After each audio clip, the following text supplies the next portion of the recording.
Caligula. The name itself has become shorthand for insanity, cruelty, and absolute power gone wrong. But who was he really? A bloodthirsty maniac who ruled Rome through fear and depravity, or a young emperor destroyed by the system he inherited, and by the propaganda that followed his death? Let's rewind. Gaius Julius Caesar, Germanicus, better known as Caligula, was born in 12 CE into one of the most powerful families in Rome. He was the son of Germanicus, a beloved general celebrated as a national hero, and Agrippina the Elder, who came from the imperial bloodline of Augustus himself. As a child, Gaius grew up around soldiers, and because he wore a miniature military outfit, the troops affectionately nicknamed him Caligula, meaning little boots. It was cute then, but that nickname would later become infamous. When Emperor Tiberius ruled Rome, paranoia and fear infected the empire. Political purges, executions, and exiles became common. Caligula's own family wasn't spared. His mother and brothers were accused of treason and died in exile or imprisonment. Caligula, barely a teenager, was taken to live with Tiberius on the island of Capri, an emperor already seen as a depraved, aging ruler surrounded by corruption and vice. It was here, in isolation, that Caligula learned what power really looked like: absolute, untouchable, and cruel. When Tiberius died in 37 CE, Caligula became emperor at just 24 years old. The people adored him. The Senate adored him.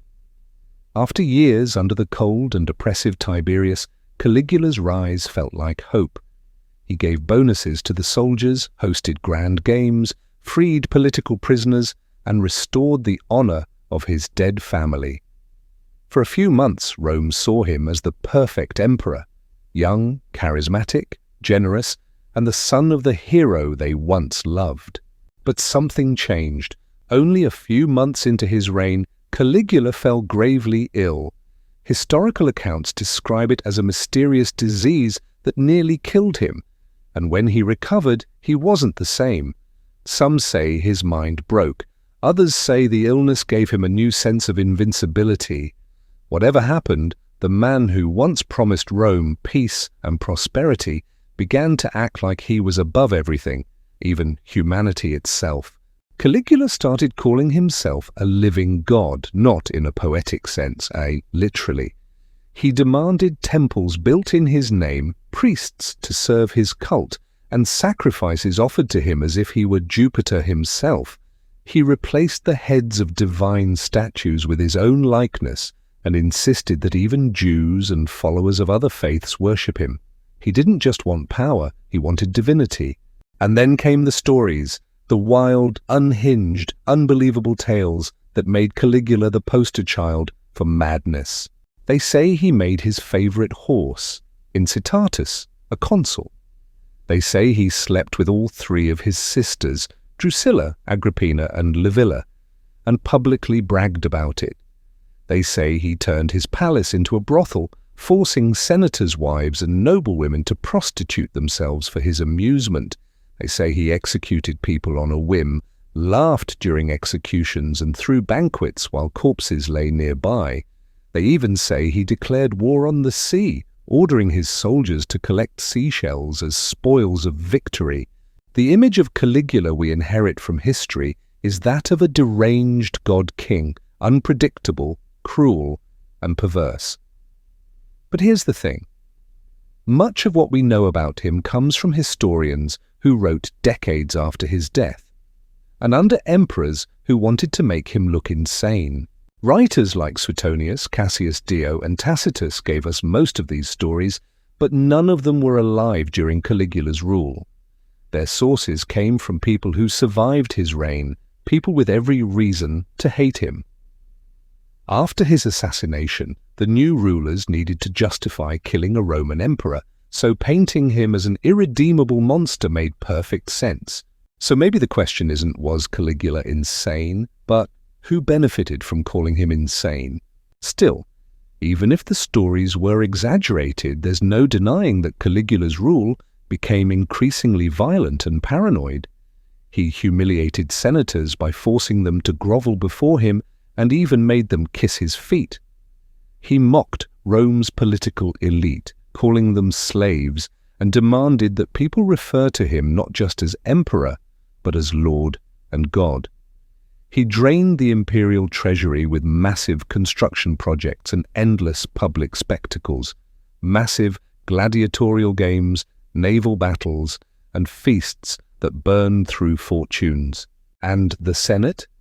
He treated them like dirt. He accused them of hypocrisy and cowardice, often making public jokes at their expense. Rome had never seen an emperor so openly hostile to the political class. Some historians believe this was his fatal mistake. He humiliated the very people who had the power to remove him.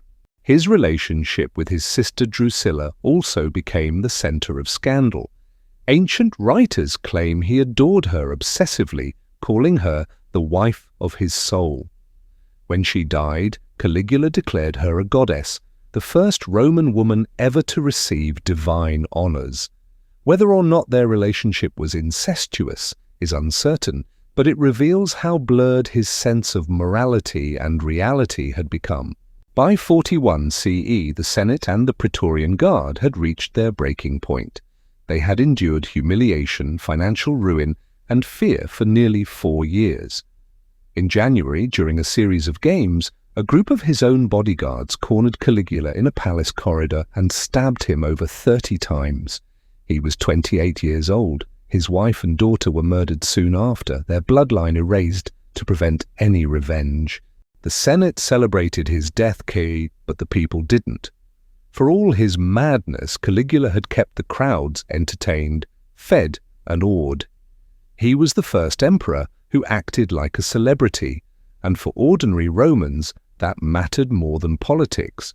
In the centuries that followed, Caligula became the perfect cautionary tale, a symbol of what happens when power corrupts absolutely. But as modern historians dig deeper, a different picture begins to form. A young man raised in trauma, surrounded by treachery, thrust into godlike power before his mind could handle it, and destroyed by the same empire that crowned him. Was Caligula truly the mad emperor of legend, or the victim of Rome's most successful smear campaign? Maybe he was both. Because in the end, Caligula's story isn't just about madness, it's about how history is written, and how those in power decide who becomes a monster and who gets remembered as divine.